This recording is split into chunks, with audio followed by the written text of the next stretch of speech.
Hello, everybody. Welcome into Sports by GSMC Podcast Network. I'm your host, Jeremy Lapidus. Today is Monday, January 6th. I hope everybody had a great weekend. The final weekend of football has officially come and gone. We're going to make sure we go over everything to do with the NFL, our final power rankings. We'll go through a tier list of every single playoff team. We will talk about Tyreek Hill. It is, of course, a national holiday in the NFL. Black Monday, the day where coaches figure out their future in the league. It was a relatively quiet one. We'll talk about all of that, and of course, a little bit of MLB news as we head into the off-season, getting towards the end of it. Pitchers and catchers report in about a month. A couple big free agents still left hanging around. We'll talk about that and more in just a second. But before we do that, remember, if you would like to be an even bigger part of the show than you already are, all you need to do is go to gsmcpodcast.net.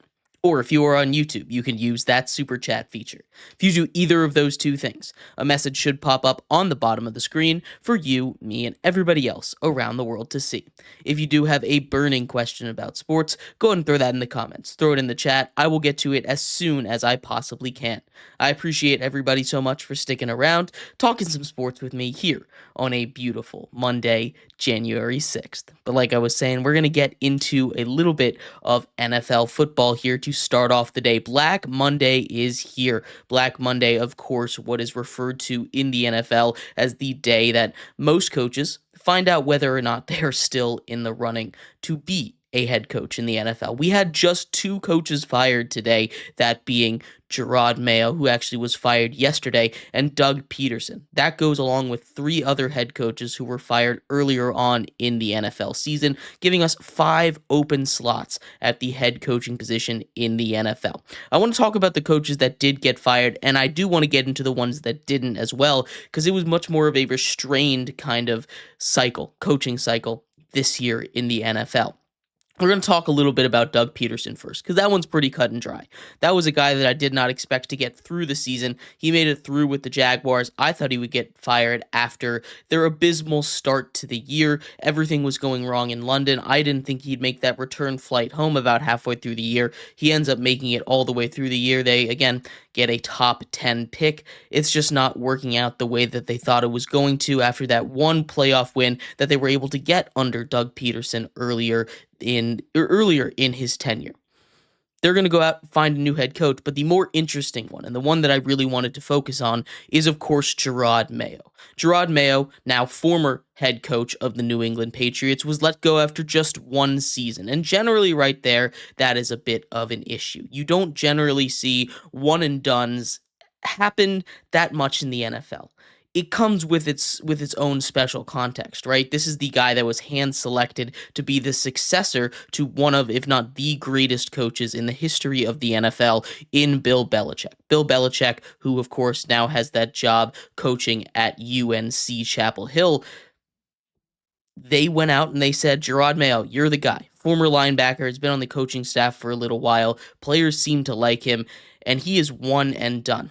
This was something that was premeditated. I've seen a lot of theories about whether or not this firing was done because potentially we have a guy that lost them the number 1 overall pick, right? And you can't say that, right? It's not a fair assessment to say that they fired him because they won a game. The first overall pick to them, being completely honest, probably doesn't matter all that much. Now, I know they fall a little further back in the draft order than a typical one loss would, especially when you already had that number 1 overall pick to begin with. But when you're taking a look at the NFL this season, especially with how many teams were in the doldrums or at the bottom, we have 15 teams, an NFL record 15 teams that won 10 games or more, which is going to leave a lot more teams at the bottom of the league. 4 wins, 5 wins, lots of those sitting around the NFL as we head into next season. But the Patriots fall. And Jarod Mayo gets fired. This is one of those things that it came really quickly after the game. Came an hour after the game. They had a whole statement prepared. Robert Kraft and the whole Kraft family came and said that that situation was just not a good situation to be a coach in, which makes me wonder even more why they decided to fire him, because that is the biggest thing, right? Everyone knew this is a Patriots team that was not going to go very far this season. The success or failure rate for this Patriots team this season was whether or not the quarterback that they drafted in Drake May was going to be the long-term answer. And seemingly he is the long-term answer, right? You take a look at what he's been able to do this season. I think unquestionably he has shown himself to be a franchise quarterback, which makes this Patriots season a success. You can look at it a lot of other ways. I also personally liked what I saw out of Joe Milton on Sunday. Not someone that I expect to be a long-term answer in New England, but he's a guy that could be an interesting kind of backup piece. You don't need that bridge quarterback anymore. When you brought in Jacoby Brissett, Joe Milton showed me a lot. I was very impressed with what he was able to do against, granted, a second unit Bills team, but still his accuracy and his athleticism is something that was really impressive to see. Jerod Mayo, no longer the head coach of the New England Patriots, was a shocking move. I'm not going to sit here and say that people didn't see it coming, right? There were rumblings all season long of Jerod Mayo potentially getting fired, but one and done with a team with zero expectations and a team that, in my opinion at least, had a successful season. And then going on to fire a coach, it just doesn't make any sense. Now, a lot of people say they're going to go out and get a guy like Mike Vrabel. Maybe they just decided they wanted him more. And in that case, that just sucks. You weren't going to be able to get anything. They apologized for how they handled that situation, which is never a good sign for the organization, right? It shows that, hey, we know we did something wrong, but we're just going to go with it anyway. All signs seem to point to Mike Vrabel, who's an experienced head coach, but he's a guy that, very similarly to Jerod Mayo, was a former player for the New England Patriots, is a player's coach. He isn't going to go out there and give you this creative scheme like a Sean McVay would do.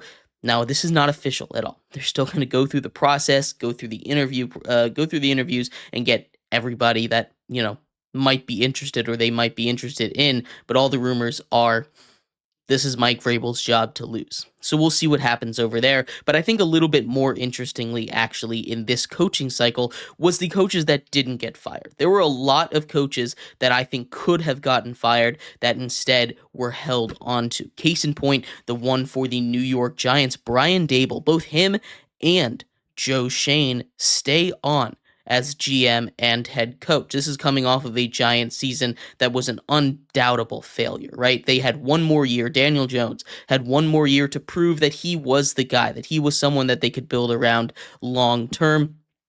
Everything fell apart. They lose that number one overall pick as well.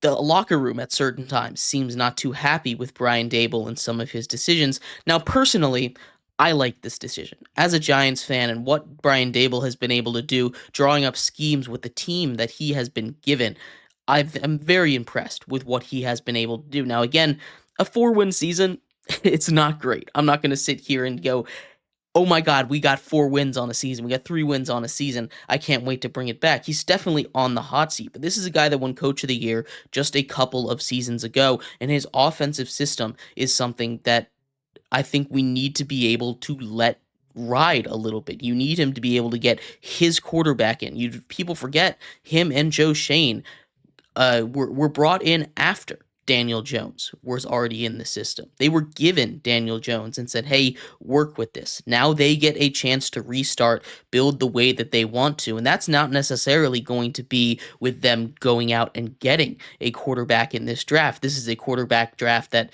honestly, not very good. And that'll be a big discussion of later, of much, much later in the offseason as we get to the offseason and mock draft season. But he's not the only coach not to get fired. The Colts said they were going to make big changes. Shane Steichen and Chris Ballard both stay on. Instead, it's the defensive coordinator that gets fired. Something had to get changed. The culture in that locker room is bad. A lot of reports are. I'm not sure what the Colts are going to do. They're about to hit the reset button. But my hot take here, and this is one that I didn't see a lot of people talking about. This is one that I've felt for a while, is the fact that Zach Taylor, head coach for the Cincinnati Bengals, needs to be fired. That is my hot take here. Zach Taylor does not deserve to be an NFL head coach. And sure, he's had his success. He has Joe Burrow. He has Jamar Chase. He has the pieces, especially offensively, to win football games. They did go out and fire Lou Amarillo, who was their defensive coordinator, but every single season with the Bengals, year in and year out, ever since Zach Taylor has taken over, the first 4 weeks of the season, they go 1-3, 0-4. Every single time, and that is on the head coach. This is a pattern at this point. As good as Joe Burrow is, as good as T. Higgins and Jamar Chase, and that offense is, as good as that defense has been in years past, they have consistently started slow. Zach Taylor was never in any danger of getting fired. At least it didn't feel like he was in any danger of getting fired. But this is a guy that consistently starts off his season slow, puts them in a position where they have to dig out of a hole, go on these big winning streaks down the stretch of a season to get into playoff contention, and especially against a tough division like the AFC North. The Bengals can't continue to put themselves in that stranglehold, that chokehold of starting 1-3, starting 0-4 like they do every single year. Zach Taylor, I think, should be fired. But that's my hot take there. Let me know what you think. Did all the right coaches get fired, get kept on? I'd love to hear your thoughts. We're going to take a quick break as we finish off this Black Monday in the NFL. We turn our attention to some player rumors. Tyreek Hill, after missing the playoffs for the first time in his career, has come out with some comments saying he wants out of Miami. We'll talk about that situation and everything going on with him coming up next here on Sports by GSMC Podcast Network.